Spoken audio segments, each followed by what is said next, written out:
Hi everyone, and welcome to Challenges Chinwag.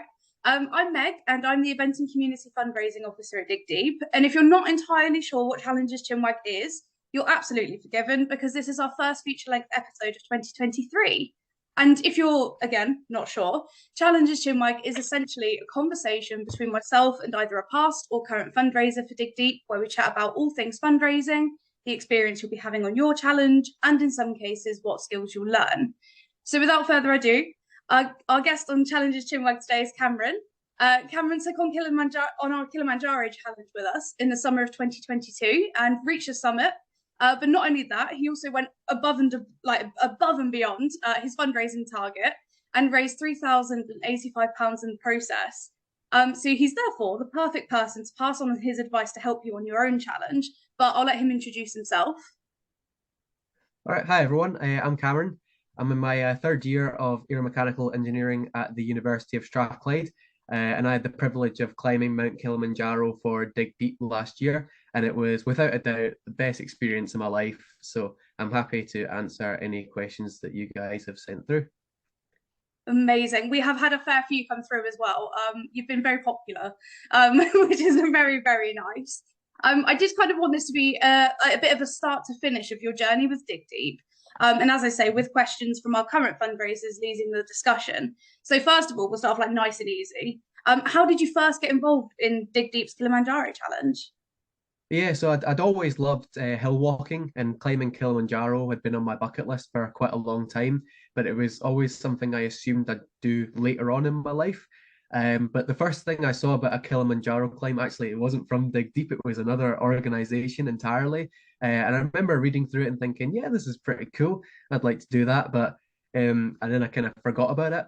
And then a little while later, I got an email through my uni inbox about the climb with Dig Deep.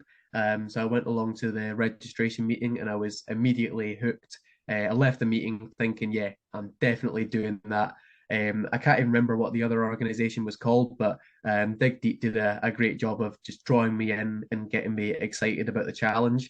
And it also helped that I would be doing it with people from my uni. The other organization would have had me doing it solo. So it meant I wasn't alone. I always had friends along the way to help me out. Amazing. And I think like we're the lucky ones in the fact that you chose like to fundraise for us.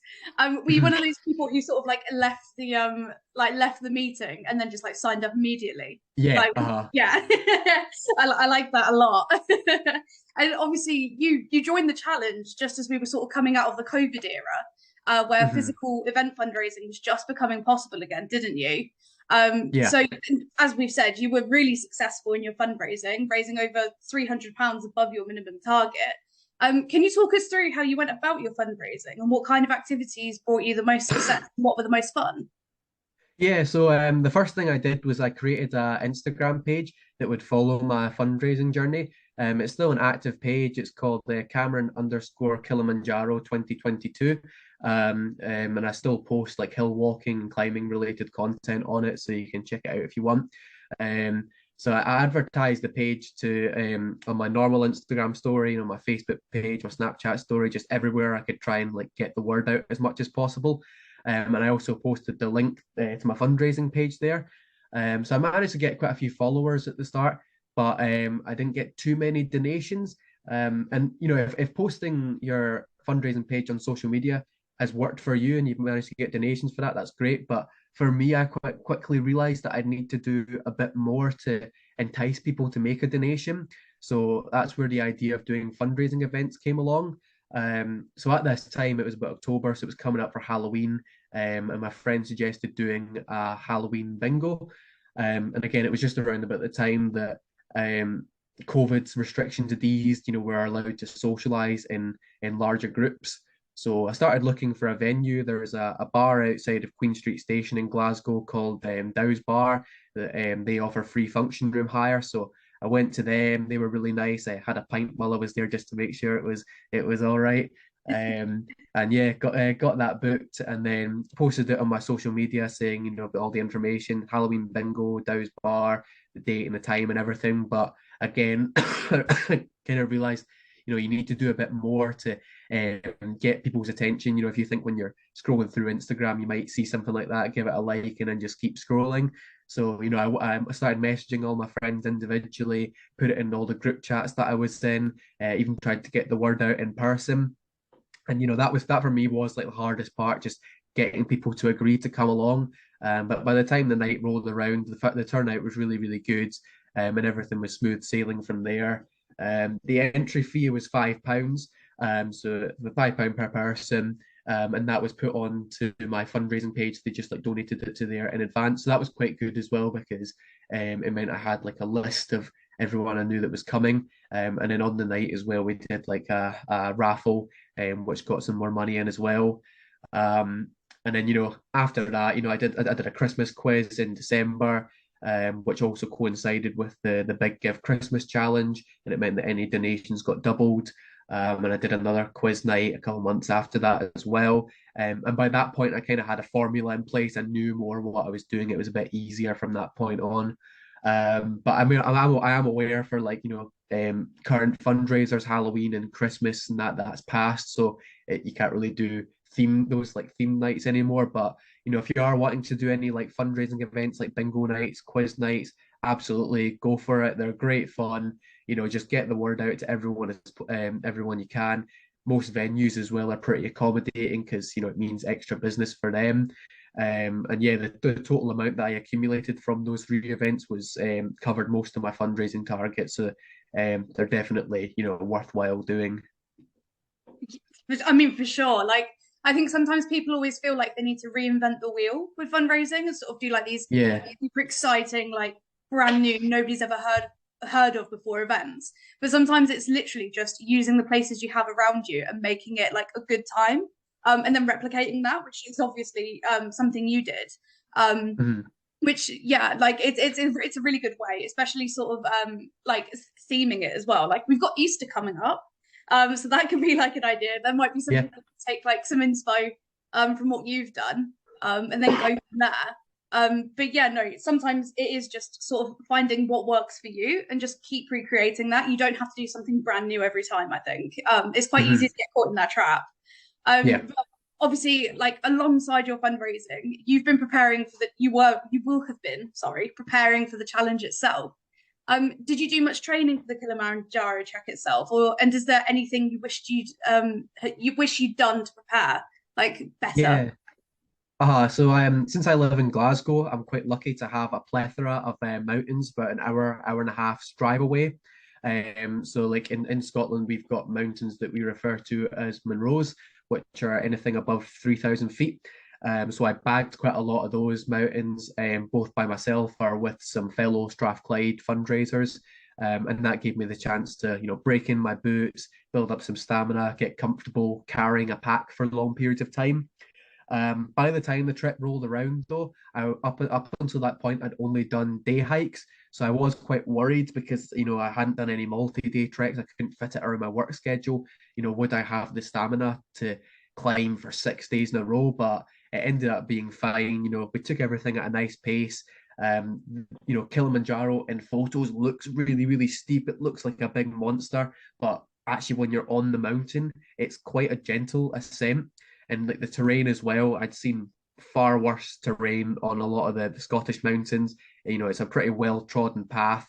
So it's actually not too hard physically. But I definitely recommend getting in some mountains if you can, and if not, even just doing some lower level walks. That'll help you just build up some stamina. You want when you get out to Kilimanjaro for everything to be as familiar as possible. You want your boots to be broken in. You want to be comfortable carrying a reasonably heavy-ish pack. With all your water and that in it. And yeah, just get some practice in, build up some stamina, and you'll be absolutely fine. Amazing. That was quite a common question that we had, like sort of about like the training and what you did. And we always sort of say like stamina is like more of like a Yeah, mental challenge as opposed to a exactly. physical Yeah, one. Yeah, for sure. And I guess this question kind of follows on from that. You mentioned that you also work in an outdoor shop. So uh, you likely have some pretty good advice for our Killy fundraisers this year in terms of kit. Is there anything you particularly recommend that either you had on your climb which really helped along the way, or maybe something you didn't take but wish you had? Yeah, so I did a kit presentation for the current Strathclyde team over Zoom, that focused on boots, socks, and day packs. Those are the three things that I feel are the most important to get right. So I believe that presentation is still available to watch. So if you haven't got either of those three things, then I'd recommend giving it a watch. But yeah, for a couple of things that I didn't mention in that video that either that are or maybe that aren't on the kit list to my knowledge, would be a pillow, either a foldable or an inflatable one. It really just makes sleeping at night a lot more comfortable. Especially like you want to get as much sleep, as much rest as possible. I'd also bring some earbuds with you, just in case you share a tent with a snorer. Again, same reason, you can just block it out and get some good sleep. And also an eye mask.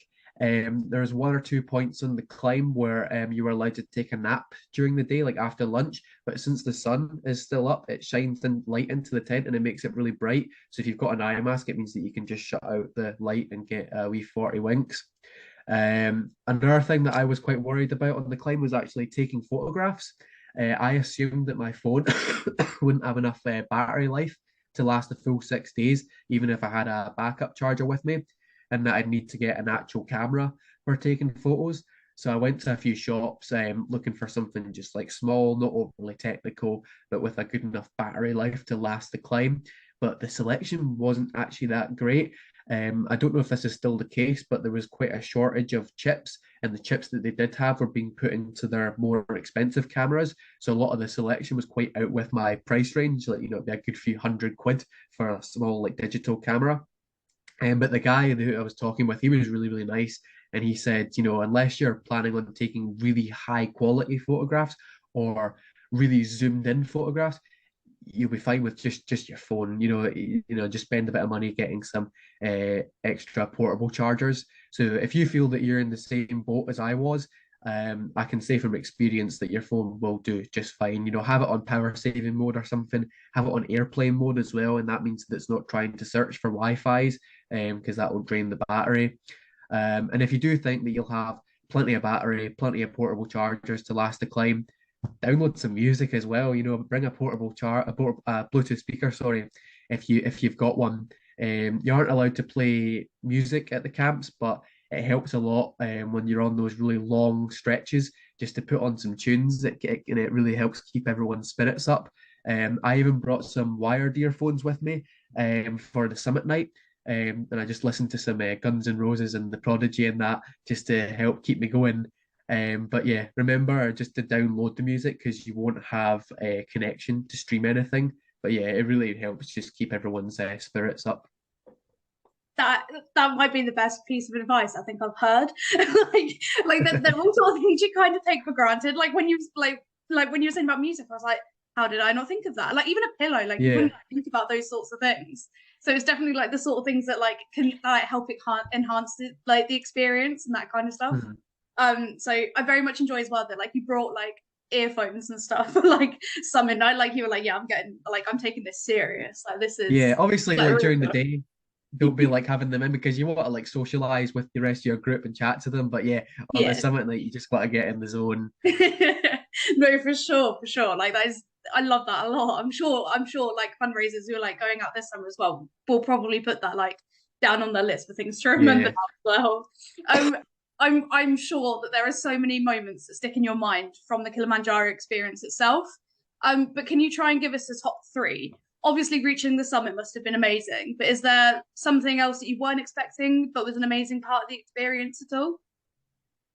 Um, I would say that the guides and porters were just absolutely incredible. They really went above and beyond to make everything, as enjoyable and as safe as possible. I'd say the food as well was absolutely incredible. Considering you're on the side of a mountain, the food is first class. And I was quite worried as well about my allergies. I was worried that I might not be able to eat quite a lot of the food, but they were really, really accommodating, and they made sure there was no cross contamination. I got my own like cutlery and everything, and they were always like giving me second and third helpings, making sure that I was eating enough.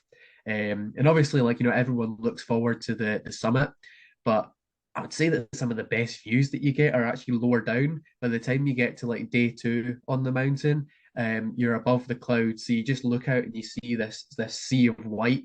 But then you can also look out onto the mountain above you. Like there was no point at the climb where on the climb where there wasn't anything to look at. Like there's always 360-degree spectacular views. Amazing. Like I think as well that's like the kind of things people aren't like expecting to be their favorite parts. So obviously like there's Uh, things they're looking forward to, so like doing a scramble and that sort of stuff. But I think like just being there, like in like I say, this sounds very cliche, but sort of like in the moment and realizing that you're yeah, actually about to do this, I feel like that has to be sort of like up there. So yeah, no, I haven't climbed myself, but I'm agreeing with you like totally. Like I'm like that would be my favorite part as well. uh, um, something that cropped up again and again when we put the stories out to sort of ask you questions was people being worried about altitude sickness. Obviously, yeah. you can't tell whether it's something that will affect you. Do you have any advice for those who might be a bit nervous about being sick or anything like that, or something that like worked well in your group or anything like that at all? Yeah, of course. As you said, the annoying thing is that you don't know how it's going to affect you until you get out there, and there's not much that you can do to train for it. Apparently, there's masks and stuff that you can get, but just don't waste your money on that. You know, definitely bring some altitude sickness tablets with you. It's better to have them and not need them than to need them and not have them. And don't be like me and leave it to the last minute to try and get them. I thought it'd be quite easy to get them. You could just get them prescribed from a doctor, but I ended up being like, I went to the doctor, back to the pharmacy, back to the doctor, then to the pharmacy again. I just got messed around so much and I wasn't able to get them in time. But thankfully, I had a friend who was out there who had plenty, and I was able to just borrow from them. But I think like Boots Online is the best place to get them because you actually have the option to get them delivered straight to your door. So that saves some of the hassle. But I'd say as well, water is the best medicine on the climb. If you've got one of the water bladders that goes into your pack and it'll have like a wee tube that goes down onto your waist strap, and it just means that you can just keep on sipping away without having to, reach behind you and get a water bottle out. And yeah, one of the things I did was every time I saw someone else take a drink, I would take a drink myself, and that just kept reminding me to like constantly sip my water, and then that should hopefully reduce the risk of you getting some altitude sickness. And yeah, also just remember to take everything pole pole. That's a phrase you hear quite a lot on the mountain, and it's Swahili for slowly, slowly. Just take everything nice and easy. I expected when you got to high altitude, it would be difficult to breathe. You'd be like like that, Yeah. but it's not. You breathe normally. You just take in less oxygen. So by taking it easy and not overexerting yourself, you have a much better chance of success. Because if you do overexert yourself, it will take longer for you to get your breath back, and that's where some people can, that's where it can go wrong for them. But yeah, if you are unlucky and you do get a bad altitude sickness, there is always a medic with a first aid kit nearby, so you will be in good hands. But you'll be fine. For sure. Yeah, we do sort of say like it is something like you can't really anticipate or train for. Hmm. We do say that, we have medics there. Like if there is anything super wrong, they will be able to like look after you perfectly fine. But I think sometimes it's just nice hearing from somebody who's done it and has seen it as well. So I'm sure that will be like really, really reassuring. And then just to sort of Hmm. round it all up, I say this is an easy question. You might find it quite hard to answer. But what words to live by would you say to people taking on the challenge this year? Honestly, just enjoy every moment. The fundraising might seem difficult just now, and you might be like, "Oh, I can't wait for it to be over and to get out to Africa." But honestly, just enjoy the excitement, embrace every fundraising opportunity you get, meet as many people on your group as you can, and if you have some time, try and learn a bit of Swahili. There's some really good videos on YouTube that teach you some just basic phrases, and the locals really appreciate it when you make the effort to speak to them in their language. But yeah, one of my favorite things to end on that the guides said to us on the climb was smile at the mountain and the mountain will smile back at you. So yeah, just enjoy every moment and you'll look back on it with nothing but fond memories. Amazing. Well, thank you so much again for joining us, Cameron. I know that those climbing this year will feel super relieved to hear an in-depth experience from someone who not only smashed the fundraising side, but then loved their Mm. experience overall as well. And then just as a reminder to our Kili climbers, you'll now have the health questionnaire to fill in. So if you haven't already, please fill that in and send across your travel itinerary to support@digdeep.org.uk. And then if you have any further questions about the trip or anything else you want to sort of ask Cameron, shoot them over to us and we can ask him and get back to you that way.